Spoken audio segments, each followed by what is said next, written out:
शादी की रस्में निभाने के लिए घर में सारे रिश्तेदार आ चुके थे।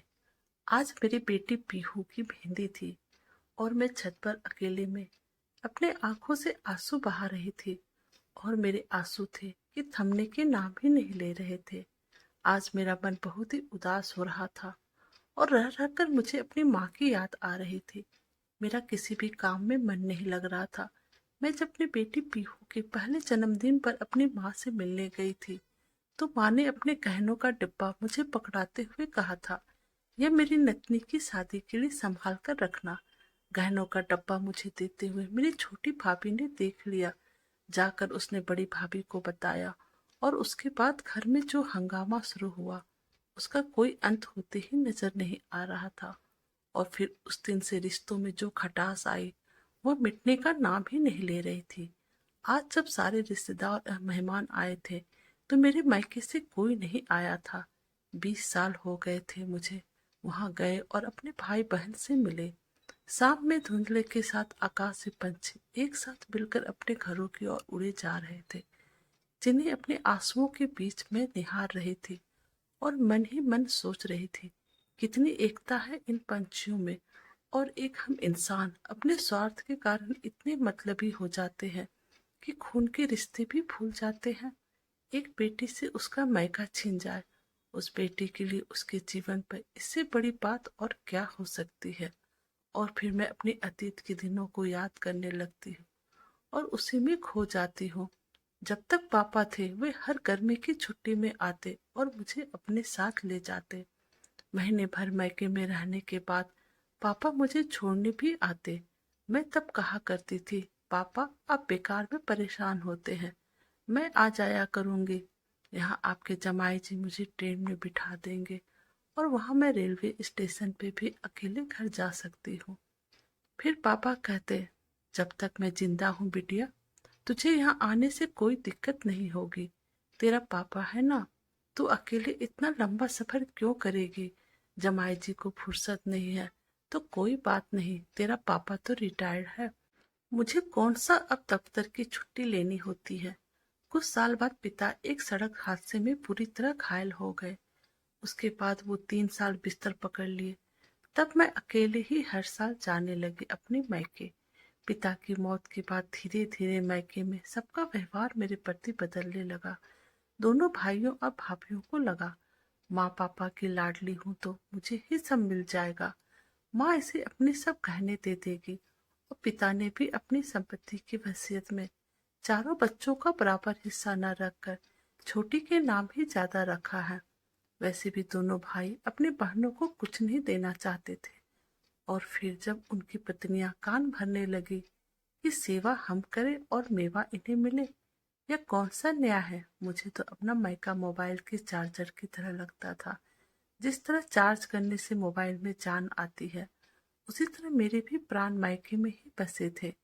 साल भर पति बच्चों और ससुराल के सब लोगों का ध्यान रखती हूँ तो कुछ दिनों के लिए मुझे भी तो आराम चाहिए। वैसे मायके में भी मैं आराम कहाँ कर पाती थी।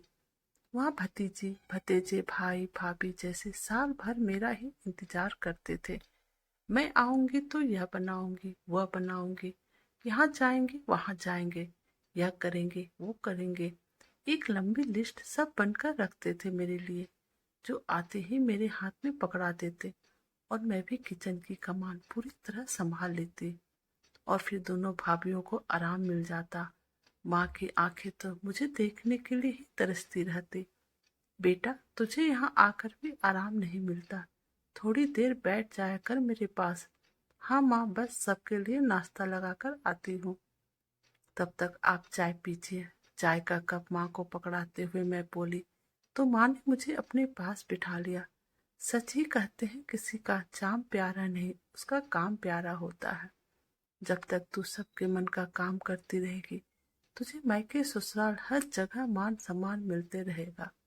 पर जब शरीर कमजोर हो जाएगा, बीमार पड़ जाएगा, तो वही लोग तुझे बोझ समझेंगे। कहते हुए माँ की आंखें झलक आई थी।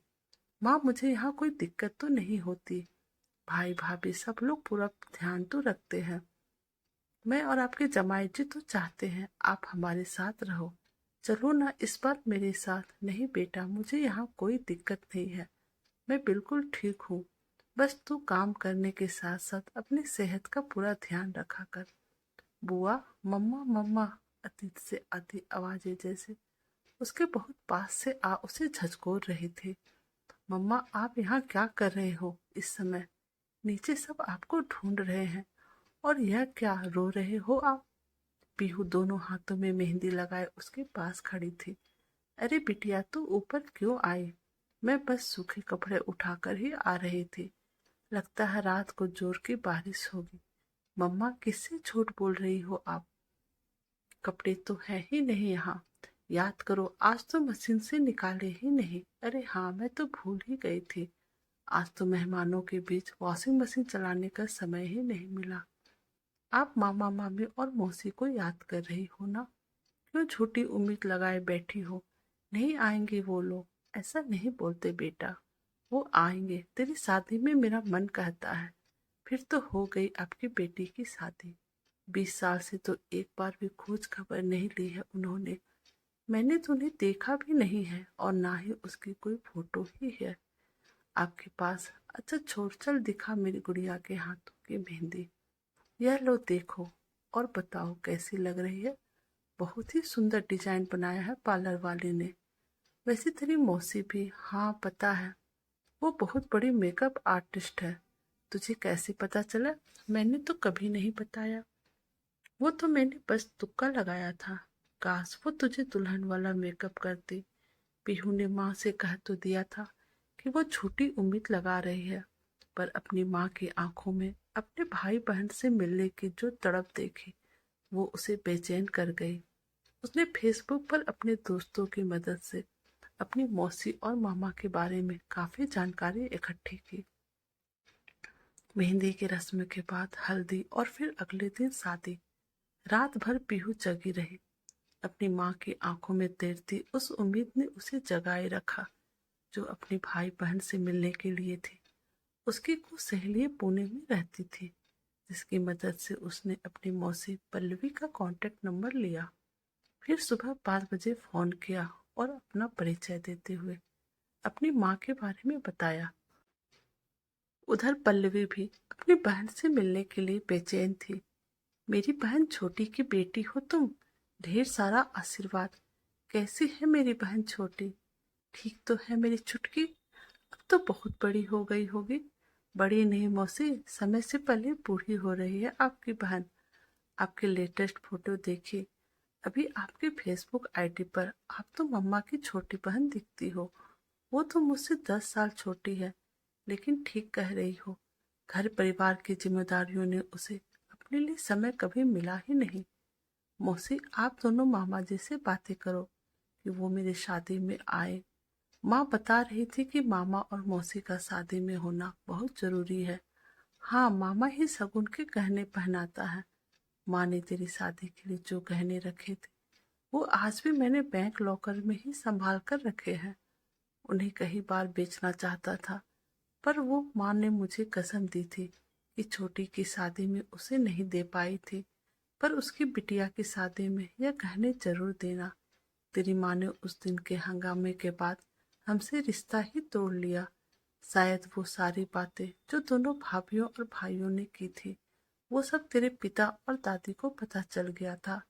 झूठा आरोप लगाया था हम दोनों बहनों पर कि हम माँ को बहला फुसला कर उसके गहने और पैसे हड़पने ही आते हैं। तेरी मौसा जी ने मेरा वहां जाना और मायके में किसी से भी संपर्क रखने पर रोक लगा दी थी। बीती बातें भूल जाइए मौसी, एक नई शुरुआत करते हैं। आप और मामे जी आएंगे तो मम्मा को बहुत अच्छा लगेगा।